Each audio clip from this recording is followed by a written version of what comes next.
Hello दोस्तों, आपका स्वागत है हमारे यूट्यूब चैनल में। आज हम एनसीईआरटी क्लास 9 का अध्याय 3 परमाणु एवं अणु पढ़ने जा रहे हैं। ठीक है, तो इस चैप्टर में हम उन सारी चीज़ों को देखेंगे जो हमारे एग्जाम के लिए काफ़ी उपयोगी हो सकती है। चलिए तो स्टार्ट करते हैं। प्राचीन भारत एवं ग्रीक दार्शनिक द्रव्य के अज्ञात एवं अदृश्य रूपों से सदैव चकित होते रहे। पदार्थ की विभाज्यता के मत के बारे में भारत में बहुत पहले लगभग 500 ईसा पूर्व विचार किया गया था। ठीक है, 500 ईसा पूर्व भारतीय दार्शनिक महर्षि कनाड ने प्रतिपादित किया था कि यदि हम द्रव्य को विभाजित करते जाए तो हमें छोटे छोटे कण प्राप्त होते जाएंगे। अंत में एक सीमा आएगी जब प्राप्त कणों को विभाजित नहीं किया जा सकता है। ठीक है, अर्थात वो सूक्ष्मतम कण अविभाज्य रहेगा। इस अविभाज्य सूक्ष्मतम कण को परमाणु कहा गया। एक अन्य भारतीय दार्शनिक फकुदा कत्याम ने इस मत को विस्तृत रूप से समझाया और कहा कि ये कण सामान्यतः संयुक्त रूप में पाए जाते हैं जो हमें द्रव्यों के भिन्न भिन्न रूपों को प्रदान करते हैं।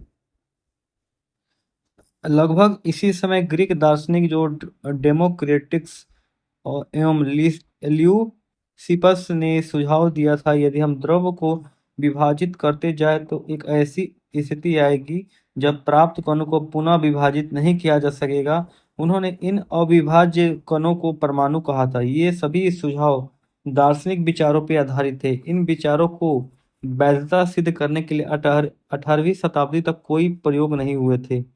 18वीं शताब्दी के अंत में वैज्ञानिक ने तत्व एवं यौगिक के बीच भेद को समझा और स्वाभाविक रूप से यह पता करने के लिए इच्छुक हुए कि तत्व क्या है, कैसे संयोग करता है।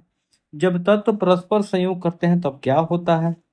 वैज्ञानिक आत्वा एल लवाइजिए ने रासायनिक संयोजन के दो महत्वपूर्ण नियम को स्थापित किया, जिसने रसायन विज्ञान को महत्वपूर्ण आधार प्रदान किया।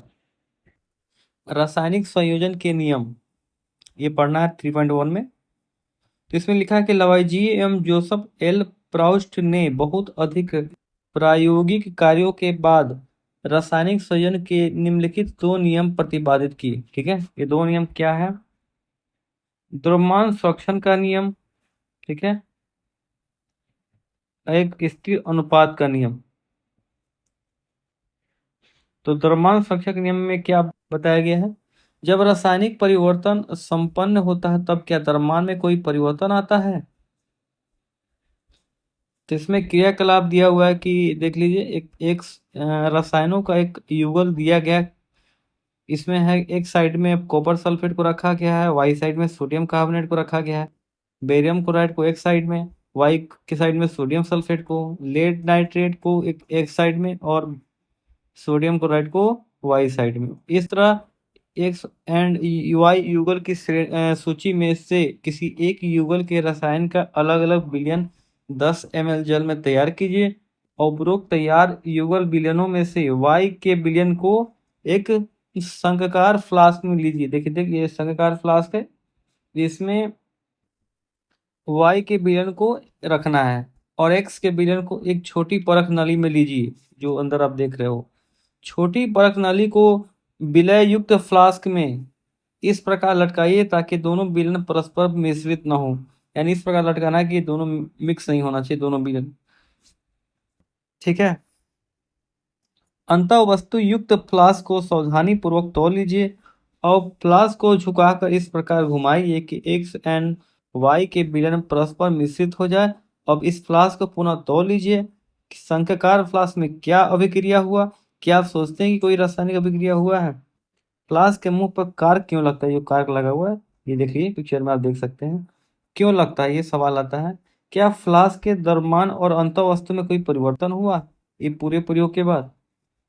तो द्रव्यमान संरक्षण के नियम के अनुसार किसी रासायनिक अभिक्रिया में द्रव्यमान का ना तो सृजन होता है और ना ही इसका विनाश होता है। ठीक है,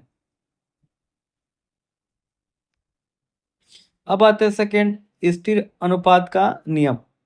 लवाइजिए एवं अन्य वैज्ञानिक ने इस बात पर प्रकाश डाला कि कोई भी यौगिक दो या दो से अधिक तत्वों से निर्मित होता है। इस प्रकार प्राप्त यौगिक में से इन तत्वों का अनुपात स्थिर होता है, चाहे किसी भी स्थान से प्राप्त किया गया हो, अर्थात किसी किसी ने भी इसे बनाया हो। यौगिक जल में हाइड्रोजन और ऑक्सीजन के द्रव्यमान का अनुपात सदैव 1:8 होता है। यानी जल जल में जो हाइड्रोजन ऑक्सीजन का द्रव्यमान का अनुपात होता है 1:8 होता है, चाहे जल का स्रोत कोई भी हो। इस प्रकार यदि 9 ग्राम जल का अपघटन करें तो सदैव 1 ग्राम हाइड्रोजन और 8 ग्राम ऑक्सीजन ही प्राप्त होगा। इस प्रकार अमोनिया में नाइट्रोजन एवं हाइड्रोजन द्रव्यमान के अनुसार सदैव 14:3 के अनुपात में विद्यमान रहते हैं, चाहे अमोनिया किसी भी प्रकार से बनी हो या किसी भी स्रोत से ली हो। अमोनिया अमोनिया में हमेशा नाइट्रोजन और हाइड्रोजन का अनुपात 14:3 होता है। ठीक है।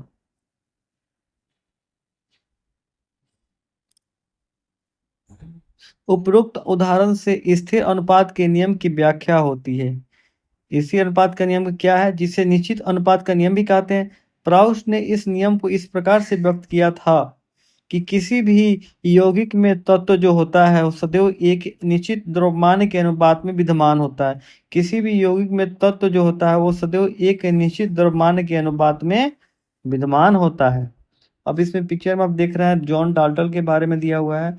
इनका जन्म हुआ था 1766 में। ये इंग्लैंड के गरीब जुलाहा परिवार में उनका जन्म हुआ था। 12 वर्ष की आयु उन्होंने एक शिक्षक के रूप में अपनी जीविका शुरू की। 7 साल बाद वह एक स्कूल के प्रिंसिपल बन गए। सन 1793 में जॉन डाल्टन एक कॉलेज में गणित, भौतिकी एवं रसायन शास्त्र पढ़ाने के लिए मैनचेस्टर चले गए। वहां पर उन्होंने अपने जीवन का अधिकांश समय शिक्षण एवं शोध कार्य में व्यतीत किया। सन 1808 में इन्होंने अपने परमाणु सिद्धांत को प्रस्तुत किया, जो द्रव्य के अध्ययन के लिए एक महत्वपूर्ण सिद्धांत साबित हुआ। वैज्ञानिकों की अगली एक बार में क्या पढ़ा वैज्ञानिकों की अगली समस्या इन नियमों की उचित व्याख्या करनी थी। ये नियम तो बता दिया गया था, लेकिन उसको अच्छा से व्याख्या करना भी एक चुनौती ही था। तो अंग्रेज रसायन जो केमिस्ट थे, इन्होंने जॉन डाल्टन ने द्रव की प्रकृति के बारे में एक आधारभूत सिद्धांत प्रस्तुत किया। डाल्टन ने द्रव की विभाज्यता का विचार प्रदान किया, जिसे उस समय तक दार्शनिकता मानी जाता था। ठीक है। ग्रीक दार्शनिक के द्वारा द्रव के सूक्ष्मतम अविभाज्य कण, जिसे परमाणु कहा गया था, उसे डाल्टन ने भी परमाणु नाम दिया। डाल्टन का यह सिद्धांत रासायनिक संयोजन के नियम पर आधारित था। डाल्टन के परमाणु सिद्धांत ने द्रव्यमान के संरक्षण के नियम और निश्चित अनुपात के नियम की युक्ति संगत व्याख्या की। डाल्टन के परमाणु सिद्धांत के अनुसार सभी द्रव्य, चाहे तत्व, यौगिक या मिश्रण हो, सूक्ष्म कणों से बने होते हैं, जिन्हें परमाणु कहते हैं। और डाल्टन की सिद्धांत की विवेचना इस प्रकार हम लोग कर सकते हैं। क्या पॉइंट है, सभी द्रव परमाणुओं से निर्मित होते हैं जो कि रासायनिक अभिक्रिया में भाग लेते हैं। परमाणु अविभाज्य सूक्ष्मतम कण होते हैं जो रासायनिक अभिक्रिया में न तो सृजित होते हैं, न ही उनका विनाश होता है। थर्ड, दिए गए तत्व के सभी परमाणुओं का द्रव्यमान और रासायनिक गुणधर्म सब समान होता है। और फोर्थ पॉइंट, भिन्न भिन्न तत्वों के परमाणुओं के द्रव्यमान और रासायनिक गुणधर्म भिन्न भिन्न होते हैं। और इसके बाद है, भिन्न भिन्न तत्वों के परमाणु परस्पर छोटी पूर्ण संख्या के अनुपात में संयोग कर यौगिक निर्मित करते हैं। भिन्न भिन्न तत्वों के परमाणु परस्पर छोटी पूर्ण संख्या के अनुपात में संयोग कर यौगिक बनाते हैं। ठीक है। किसी भी यौगिक में परमाणुओं की सापेक्ष संख्या एवं प्रकार निश्चित होते हैं। किसी भी यौगिक में परमाणुओं की जो संख्या होती है वो निश्चित होती है। आप अगले अध्याय में यह अध्ययन करेंगे कि परमाणुओं में भी और छोटे छोटे कण विद्यमान होते हैं। ये सब हम लोग देख लिए। अब परमाणु क्या होता है, क्या आपने किसी इमारत की दीवार बनते हुए देखा है? इन दीवारों से एक कमरा और कई कमरों के समूह से एक इमारत निर्मित होती है। उस विशाल उस विशाल इमारत की रचनात्मक इकाई क्या है? किसी बॉबी एंटी हेल की रचनात्मक इकाई क्या होती है? यह रेत का एक छोटा सा कण होता है। इस प्रकार सभी द्रव्य की रचनात्मक इकाई परमाणु होती है। परमाणु कितने बड़े होते हैं? परमाणु बहुत छोटे होते हैं। ये किसी भी वस्तु जिसकी हम कल्पना या तुलना कर सकते हैं से भी छोटे होते हैं। लाखों परमाणुओं को जब एक के ऊपर एक चड्डे के रूप में रखे तो बड़ी कठिनाई से कागज की एक शीट जितनी मोटी परत बन जाएगी। परमाणुओं की त्रिज्या को नैनोमीटर में मापा जाता है। 10⁻⁹ m बराबर 1 nm, यानी 1 m बराबर 10⁻n नैनोमीटर। देख लीजिए सफेद आकार क्या होता है। जो हाइड्रोजन परमाणु होता है उनका आकार कितना हो, 10⁻⁻10, जल अणु का 10⁻⁹ और हीमोग्लोबिन अणु का 10⁻⁸ इस तरह ये दिया हुआ, ठीक है। जब परमाणुओं का आकार इतना सूक्ष्म है तो हम इसे नगण्य मान सकते हैं। हम इसके बारे में क्यों सोचे?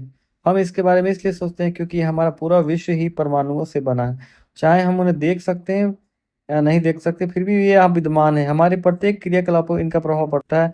अब हम आधुनिक तकनीकों की सहायता से तत्वों की सतहों के आवर्धित प्रतिबिंबों को दिखा सकते हैं, जिसमें उपस्थित परमाणु स्पष्ट दिखाई देते हैं। ये आप देख लीजिए सिलिकॉन सतह का प्रतिबिंब दिया हुआ है, इसमें आपको पिक्चर में दिखाई दे रहा है प्रतिबिंब, ठीक है। अब क्या है, विभिन्न तत्वों के परमाणुओं की आधुनिक प्रतीक क्या है, ये कॉन्सेप्ट है। डाल्टन ऐसे प्रथम वैज्ञानिक थे जिन्होंने तत्वों के प्रतीक यानी सिंबल का प्रयोग विशिष्ट अर्थ में किया। ये कैसे किया देखते हैं। जब इन्होंने किसी तत्व के सिंबल का प्रयोग किया और ये प्रतीक ही उस तत्व की एक निश्चित मात्रा की ओर इंगित करता था, यानी सिंबल से पता चलता था कि उस तत्व की कितनी निश्चित मात्रा है। ये सिंबल तत्व के एक परमाणु को प्रदर्शित करता था। वर्जिलियस ने तत्वों को ऐसे प्रतीकों का सुझाव दिया जो उन तत्वों के नाम के एक या दो अक्षर से प्रदर्शित होता है। चलिए इसमें कुछ प्रतीकों का नाम दिया हुआ है डाल्टन द्वारा। देखिए हाइड्रोजन का देख सकते हैं आप, फास्फोरस का देख सकते हैं, कॉपर का दिया हुआ है कैसा सिंबल होता है, गोल्ड का आप देख सकते हैं, सल्फर का देख सकते हैं, ये सब दिया हुआ है सिंबल। प्रारंभ में तत्वों के नाम की जो व्युत्पत्ति थी उन स्थानों के नाम से की गई थी जहां वे पाए गए थे, यानी जहां से वो मिले थे ना वहीं उसी स्थान के नाम से इनका नाम पड़ा था। जैसे कॉपर का नाम साइप्रस से निकला हुआ, क्योंकि उस तत्व के नाम विशिष्ट ये मतलब साइप्रस से मिला था ना, इसलिए उसको कॉपर का नाम लिया गया था, ठीक है। अब कुछ तत्वों के नामों को रंगों से लिया गया। जैसे एग्जाम्पल, स्वर्ण का नाम अंग्रेजी के उस शब्द से लिया गया जिसका अर्थ है पीला, यानी पीला रंग का था इसलिए इसका नाम स्वर्ण रखा गया। International union of pure and applied chemistry एक अंतर्राष्ट्रीय वैज्ञानिक संस्था है जो तत्वों के नाम, प्रतीकों और मात्रकों को स्वीकृति प्रदान करती है। अधिकतर तत्वों के प्रतीक उन तत्वों के अंग्रेजी नाम के एक या दो अक्षर से बने होते हैं। किसी प्रतीक के पहले अक्षर को सदैव बड़े अक्षर और दूसरे अक्षर को छोटे अक्षर में लिखा जाता है, ठीक है। जैसे एग्जाम्पल आप देख लीजिए, हाइड्रोजन को बड़ा लेटर में एच में लिखा गया। एल्यूमिनियम को देख लीजिए, इसको लिखा गया AL, ए बड़ा वाला है बाकी छोटा वाला है। कोबाल्ट देख लीजिए CO है लेकिन C बड़ा वाला है। कुछ तत्वों के प्रतीक उनके अंग्रेजी नामों के प्रथम अक्षर और बाद में आने वाले किसी एक अक्षर को संयुक्त करके बना दे। जैसे क्लोरीन का देखिए, इसमें Cl है। जिंक का देख लीजिए, पहले प्रथम अक्षर है बाद में आने वाले अक्षर को लिखा गया है। अन्य तत्वों के प्रतीकों को लैटिन या जर्मन या ग्रीक भाषा में उनके नामों से बनाया गया। जैसे लौह का प्रतीक Fe है जो उसके लैटिन नाम फेरम से उत्पन्न किया गया है। इसी प्रकार सोडियम का जो प्रतीक होता है Na, पोटेशियम का प्रतीक K, नाइट्रियम एवं कैल्शियम से व्युत्पन्न है। इस प्रकार प्रत्येक तत्व का एक नाम एक अद्वितीय रासायनिक प्रतीक होता है, ठीक है। ये सब हमने पढ़ लिया सिंबल के बारे में, कैसे नामकरण होता है। अब पढ़ते हैं परमाणु द्रव्यमान क्या होता है। परमाणु द्रव्यमान के बारे में कि डाल्टन के परमाणु सिद्धांत की सबसे विशिष्ट संकल्पना परमाणु द्रव्यमान से की थी। उनके अनुसार प्रत्येक तत्व का एक अभिलाक्षणिक परमाणु द्रव्यमान होता है। डाल्टन का सिद्धांत स्थिर अनुपात के नियम को इतनी भली भांति समझाने में समर्थ था कि वैज्ञानिक इससे प्रेरित होकर परमाणु द्रव्यमान को मापने की ओर अग्रसर हुए। चूंकि एक परमाणु के द्रव्यमान को ज्ञात करना सबसे कठिन कार्य था, इसलिए रासायनिक संयोजन के नियम का उपयोग एवं उत्पन्न यौगिक के द्वारा सापेक्ष परमाणु द्रव्यमान को ज्ञात किया गया। ये सब तत्वों के प्रतीक है। देख लीजिए, एल्यूमिनियम के एल होता है, आर्गन का ए आर, बेरियम का बी ए, बोरोन का बी, ब्रोमीन का बी आर, कैल्शियम का सी ए, कार्बन का सी, क्लोरीन का सी एल, कोबाल्ट का सी ओ, कॉपर का सी यू, फ्लोरीन का एफ, गोल्ड का ए यू, हाइड्रोजन का एच, आयोडीन का आई। ये सब नाम दिए हुए, ठीक है। तो आप समझ,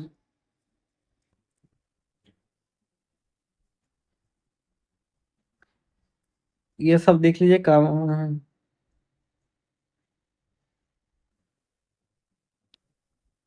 देखिए, जब कभी आप तत्वों का अध्ययन करें तो आपके संदर्भ में उपयुक्त सारणी दी गई है। इस पूरी सारणी को एक बार में याद करने की आवश्यकता नहीं है, समय समय पर बार बार उपयोग करने से आप इनको याद करना सीख जाएंगे। हम यहाँ पे एक यौगिक कार्बन मोनोऑक्साइड यानी जो सीओ को उदाहरण लेते हैं। कार्बन एवं ऑक्सीजन द्वारा बनता है, ठीक है। प्रयोग के तौर पे ये निरीक्षित किया गया कि जब 3 ग्राम कार्बन और 4 ग्राम ऑक्सीजन के संयोजन से कार्बन मोनोऑक्साइड बना, ठीक है। दूसरे शब्दों में ये कहा जा सकता है कार्बन अपने 4/3 गुना अधिक द्रव्यमान वाले ऑक्सीजन के साथ संयुक्त होती है। मान लीजिए कि यदि हम परमाणु द्रव्यमान की इकाई को एक कार्बन परमाणु द्रव्यमान के बराबर मानते हैं, तो कार्बन परमाणु को 1.0 यू तथा ऑक्सीजन परमाणु द्रव्यमान को 1.33 यू निर्दिष्ट करेंगे। पहले परमाणु द्रव्यमान को ना ए यू से लिखते थे, लेकिन आजकल आईयूपीएसी नाम के द्वारा हम लोग उसका नाम प्रदर्शित करते हैं, ठीक है। देखो, लेकिन द्रव्यमान की इकाई को पूर्णांक या लघु पूर्णांक व्यक्त करना अधिक सुविधाजनक होता है। आगे चल के वैज्ञानिक ने परमाणु द्रव्यमान की भिन्न भिन्न इकाइयों के बारे में विचार अपने रखे। वैज्ञानिक जब विभिन्न परमाणु द्रव्यमानों की इकाई के बारे में जब शोध कर रहे थे, तो इन्होंने प्रारंभ में प्रकृति जन्य ऑक्सीजन परमाणु के द्रव्यमान के 1/16 भाग को इकाई के रूप में लिया। दो कारण से इसे सुसंगत समझा गया। ऑक्सीजन अनेक तत्वों के साथ अभिक्रिया करके यौगिक बनाता है। इसे परमाणु द्रव्यमान इकाई द्वारा अधिकांश तत्वों के परमाणु द्रव्यमान पूर्णांक में प्राप्त होते हैं, ठीक है।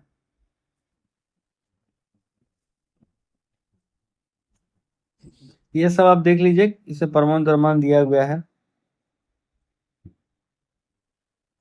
इसमें है कि परमाणु कैसे अस्तित्व में रह सकते हैं। अधिकांश तत्वों के परमाणु स्वतंत्र रूप से अस्तित्व में नहीं रह पाता है, परमाणु अणु में आयन बनाते हैं। ये अणु और आयन अत्यधिक संख्या में पुंजित होकर वो द्रव बनाते हैं, जिसे हम देख सकते हैं और छू सकते हैं। अब आते हैं, अणु क्या है। अभी तक हमने परमाणु के बारे में पढ़ा था, अब अणु पढ़ते हैं। अणु ऐसे दो या दो से अधिक परमाणुओं का समूह होता है जो आपस में रासायनिक बंध द्वारा जुड़ा होता है, अर्थात वे परस्पर आकर्षण बल के द्वारा कस के जुड़े होते हैं। अणु को किसी तत्व अथवा यौगिक के उस सूक्ष्मतम कण के रूप में परिभाषित किया जा सकता है जो सूक्ष्मतम रूप में अस्तित्व में रहते हैं, जो उस यौगिक के सभी गुणधर्म को प्रदर्शित करते हैं। एक ही तत्व के परमाणु अथवा भिन्न भिन्न तत्वों के परमाणु परस्पर संयोग करके अणु निर्मित करते हैं, ठीक है। ये देखिए, तत्वों के प्रकार दिया है, ये धातु, जिसको आप पढ़ लीजिएगा। तत्वों के अणु, किसी तत्व के अणु एक प्रकार के परमाणु द्वारा बने होते हैं, जैसे आर्गन और हीलियम। अनेक तत्वों का अणु उसी तत्व के केवल एक परमाणु द्वारा निर्मित होते हैं, लेकिन अधिकांश अधातुओं में ऐसा नहीं होता है। एग्जाम्पल, ऑक्सीजन अणु 2 ऑक्सीजन परमाणु से बना है, इसलिए इसे परमाणुक अणु कहते हैं। यदि समान 2 के स्थान पर 3 ऑक्सीजन परमाणु संयोग करते हैं तो हमें ओजोन प्राप्त होता है। किसी अणु की संरचना में प्रयुक्त होने वाले परमाणुओं की संख्या को उस अणु की परमाणुकता कहते हैं। धातु, अधातु एवं कुछ अन्य तत्वों के अणु जैसे कार्बन के अणुओं की सरल संरचना नहीं होती, किंतु उनके अणुओं में असीमित परमाणु परस्पर बंधे होते हैं। कुछ तत्वों की परमाणुकता का अवलोकन कीजिए, देख लीजिए। ये आर्गन हुआ, हीलियम हुआ, ऑक्सीजन हुआ, ये सब अधातु है, ठीक है। एक परमाणु वाला होता है, हीलियम भी एक परमाणु होता है। ऑक्सीजन द्विपरमाणु होता है, हाइड्रोजन द्विपरमाणु होता है, नाइट्रोजन द्विपरमाणु, क्लोरीन द्विपरमाणु, फास्फोरस चतुर्परमाणु और सल्फर बहुपरमाणु होता है। धातु में देख लीजिए, सोडियम, आयरन, एल्यूमिनियम, कॉपर होता है। अब है कॉन्सेप्ट यौगिक के अणु। जल होता है, यौगिक अमोनिया होता है, कार्बन डाइऑक्साइड होता है। और ये किस किस से बना है? हाइड्रोजन ऑक्सीजन से बना है, 1/8 के फॉर्म में। अमोनिया बना है नाइट्रोजन और हाइड्रोजन के मिलने से, ये 14.3 के फॉर्म में बना है। और कार्बन ऑक्सीजन बना है कार्बन डाइऑक्साइड, 3:8 ये दिया हुआ है। ये आप पिक्चर देख के समझ लीजिए। जल अणु में प्रत्येक परमाणु के संख्या को इस प्रकार निकाला जा सकता है। अब आते हैं आयन क्या होता है। धातु या अधातु युक्त यौगिक आवेशित कणों से होते हैं। इन आवेशित कणों को आयन कहते हैं। आयन एक आवेशित परमाणु और परमाणुओं का एक ऐसा समूह होता है जिसका नेट आवेश विद्यमान होता है। यह ऋण आवेश और धन आवेश होता है। ऋण आवेशित आयन को ऋणायन और धन आवेशित आयन को धनायन कहते हैं। ठीक है। जैसे एग्जाम्पल सोडियम क्लोराइड को लीजिए। इसमें धनात्मक सोडियम आयन Na+ और ऋणात्मक क्लोराइड आयन Cl- संगठक रूप के रूप में होते हैं। परमाणुओं के समूह जिन पर नेट आवेश विद्यमान होता है उसे बहुपरमाणु कहते हैं। देख लीजिए इसमें आयनिक यौगिक कौन कौन से हैं। किसके संघटक तत्व है, द्रव्यमान अनुपात दिया होगा। ठीक है। अब आते हैं कॉन्सेप्ट रासायनिक सूत्र कैसे लिखा जाता है। किसी यौगिक का रासायनिक सूत्र उसके संघटक का प्रतीकात्मक रूप निरूपण होता है। भिन्न भिन्न यौगिक के रासायनिक सूत्र सरलतापूर्वक लिखे जा सकते हैं।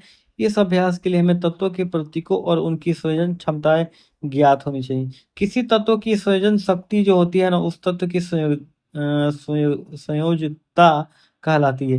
किसी एक तत्व के परमाणु दूसरे तत्व के परमाणुओं के साथ किस प्रकार से संयुक्त होकर एक रासायनिक यौगिक का निर्माण करते हैं, इसको ज्ञात करने के लिए हम संयोजकता का उपयोग करते हैं। किसी तत्व के परमाणु की संयोजकता को उसके हाथ अथवा भुजा के रूप में विचार करते हैं। ये पिक्चर में देख लीजिए आप। इसमें आयन का नाम दिया है, संकेत दिया है, अधात्विक तत्व दिया है, संकेत दिया है, बहुपरमाणुक अणु आयन दिया हुआ है, संकेत दिया हुआ है।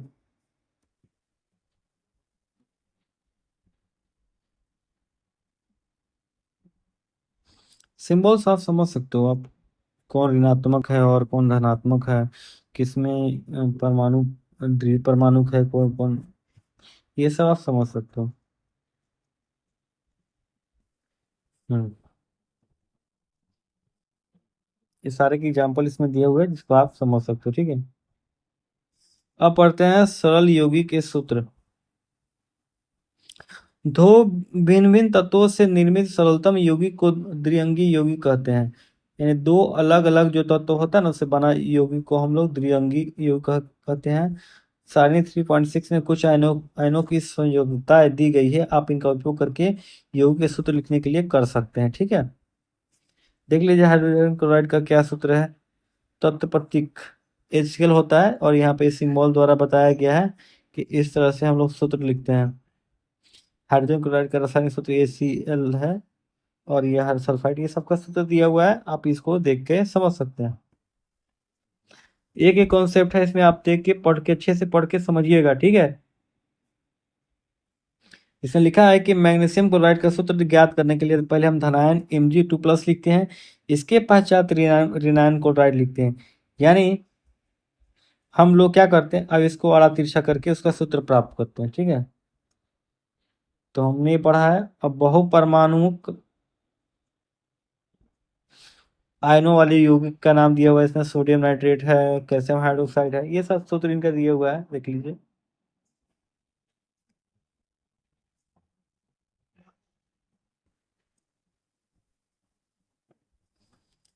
इसके बाद क्या है, हम आणविक द्रव्यमान के बारे में, इसमें क्या लिखा है, ध्यान देने योग्य बात है। कैल्शियम हाइड्रोक्साइड का सूत्र जो होता है CaOH2 है, ना कि CaOH2। जब सूत्र में एक ही आयन के दो या दो से अधिक आयन होते हैं तो हम उनके कोष्टक का उपयोग करते हैं, जहाँ पे हम OH को कोष्टक के रूप में रखकर पदांक 2 लगाते हैं, जो निर्दिष्ट करता है कि एक कैल्शियम परमाणु के साथ दो हाइड्रोक्सिल समूह जुड़े होते हैं। दूसरे शब्दों में कैल्शियम हाइड्रोक्साइड में ऑक्सीजन और हाइड्रोजन प्रत्येक के दो दो परमाणु है। ये देख लीजिए, सोडियम कार्बोनेट का सूत्र दिया हुआ है। ठीक है। अमोनियम सल्फेट का सूत्र दिया हुआ है। और आणविक द्रव्यमान ये क्या होता है, किसी पदार्थ का आणविक द्रव्यमान उसके सभी संगठक परमाणुओं के द्रव्यमानों का योग होता है। यानी पदार्थ का आणविक द्रव्यमान जो होता है उसके सभी संगठक परमाणु के द्रव्यमानों का योग होता है। समझ रहे हैं। इसको U से द्वारा व्यक्त किया जाता है। इसमें जल H2O का आणविक द्रव्यमान कैसे निकालना ये बताया गया है। इसमें है कि भाई हाइड्रोजन का परमाणु द्रव्यमान 1U होता है, ऑक्सीजन का परमाणु द्रव्यमान 16U होता है। अतः जल जिसमें 2 परमाणु हाइड्रोजन और 1 परमाणु ऑक्सीजन होते हैं का आणविक द्रव्यमान बराबर, ये फॉर्मूला करके 18U निकाला गया। ठीक है, तो ये आप समझ लीजिएगा। चलिए, अब है सूत्र इकाई द्रव्यमान। किसी पदार्थ का सूत्र इकाई द्रव्यमान उसके सभी संघटक परमाणुओं के परमाणु द्रव्यमानों का योग होता है। सूत्र द्रव्यमान का परिकलन इस प्रकार से करते हैं जिस प्रकार से हमने आणविक द्रव्यमान का परिकलन किया है। अंतर केवल इतना ही है कि यहाँ पे हम उस पदार्थ के लिए सूत्र इकाई का प्रयोग करते हैं जिसके संघटक आयन होते हैं। एग्जाम्पल, सोडियम क्लोराइड NaCl, इसके इकाई सूत्र द्रव्यमान का परिकलन इस प्रकार होता है, आप देख सकते हैं। तो इस तरह हमने पूरा कॉन्सेप्ट पढ़ा और आपने इस चैप्टर में क्या सीखा है। किसी भी अभिक्रिया में अभिकारकों और उत्पादों के द्रव्यमानों का योग अपरिवर्तनीय होता है। यह द्रव्यमान के सक्शन का नियम कहलाता है। एक शुद्ध रासायनिक यौगिक में तत्व हमेशा द्रव्यमान के निश्चित अनुपात में विद्यमान होते हैं। इसे निश्चित अनुपात का नियम कहते हैं। तत्व का सूक्ष्मतम कण परमाणु होता है जो स्वतंत्र रूप से प्राय नहीं रह सकता है। उसके सभी रासायनिक गुणधर्मों का प्रदर्शित करते हैं। अणु किसी तत्व या यौगिक का सूक्ष्मतम कण होता है जो समान दशाओं में रह सकता है। यह पदार्थ के सभी गुणधर्मों को प्रदर्शित करता है। किसी यौगिक का रासायनिक सूत्र उसके संघटक तत्वों और संयोग करने वाले सभी तत्वों के परमाणुओं की संख्या को दर्शाता है। परमाणु का पुंज जो आयन की तरह व्यवहार करता है उसे बहुपरमाणुक आयन कहते हैं। उसका पर एक निश्चित आवेश होता है। आणविक यौगिक के रासायनिक सूत्र के प्रत्येक तत्व की संयोजकता के द्वारा निर्धारित होते हैं। आयनिक यौगिक में जब प्रत्येक आयन को पर आवेश की संख्या द्वारा यौगिक के रासायनिक सूत्र ज्ञात करते हैं। तो इस तरह अभ्यास को क्वेश्चन है, देख लीजिए, देख लीजिए आप, मैं रोक रोक के दिखा रहा आपको। ये सब क्वेश्चन सब आते हैं एग्जाम में। तो इस तरह हम लोग आज पूरे चैप्टर को रिकवर किए हैं। तो आप हो सकता है आप समझ गए होंगे।